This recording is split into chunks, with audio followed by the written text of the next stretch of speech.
guess there's no better game to start off with than the granddaddy of survival horror, Alone in the Dark. It came out way back in 1992, and even though the graphics haven't aged well, it still has the creepy atmosphere of the Lovecraft stories it's loosely based on. The combat system wasn't very refined, but it did let you pimp slap giant rats. Ooh, that's satisfying. Okay. If your tastes are more modern, Fear may just be the game to scare your pants off. The first-person shooter takes the creepier elements of Japanese horror films and pairs them with explosive action sequences. It doesn't hurt that it features spooky atmospheric lighting and creepy ghosts who can say more than just boo. She is a prisoner. But not every game needs high-tech visuals to scare you. In 1997's Clock Tower for the PlayStation 1, players are on the run from a dangerous serial killer named Scissorman. Gee, wonder how we got the name. Ooh, right in the baby pouch. When Scissorman is hot on your heels, you'll have to choose quickly between hiding, running away, or fighting. Hopefully next time you'll bring something a little more deadly than a bedsheet. Clock Tower is a bit of a hidden gem. A lot of players missed it thanks to the limited release, but it's worth a second look now that you can get it for a cutthroat price. Are you okay? It may not sound like it, but what you're hearing is the sweet sound of success. Coming in at number 7, Siren for the PS2 was a below-the-radar hit a couple of years ago. You can see visions. You're not safe here. Any fan of Japanese horror films like Pulse or Dark Water will fall in love with this game instantly. It has enough haunting imagery for 100 games, but the real draw was the ability to temporarily see through the eyes of the monsters surrounding you. If the game didn't feature a lame British dub, it would have ranked even higher on the list. The dog's already dead anyway. But trust us, it's still damn scary. Clive Barker's Undying is looking good in 6th place. Based on the story by the prolific horror writer, the game lets you play as Patrick Galloway, a paranormal investigator and occult expert who comes to the aid of a friend in need. Strange events began happening around the manor. From the first few scares, Undying feels like a classic ghost story. Chilling, thrilling, and a lot of fun.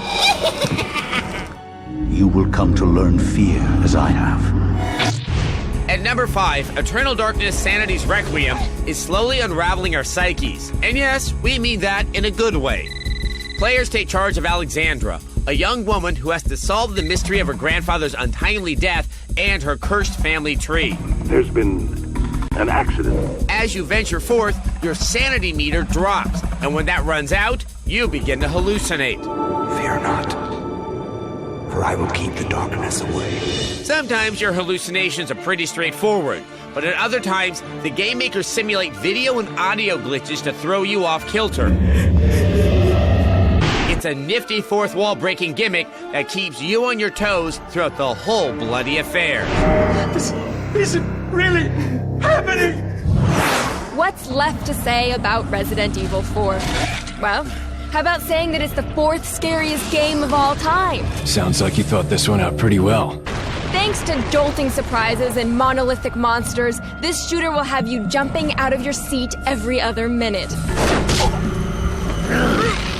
Even though this game had more thrills than chills, it still managed to work in plenty of unexpected surprises along the way. What happened? There was someone over here. Flying into number 3 is Fatal Frame 2 Crimson Butterfly. This scarefest is part survival horror, part Pokemon Snap. Okay, I know that doesn't sound very frightening, but let me explain. In order to vanquish the ghostly apparitions that frequently pop up, you have to take pictures of them. What may surprise you is the genuinely scary atmosphere that this very Japanese horror game creates. Taking a big number 2 on the competition is System Shock 2.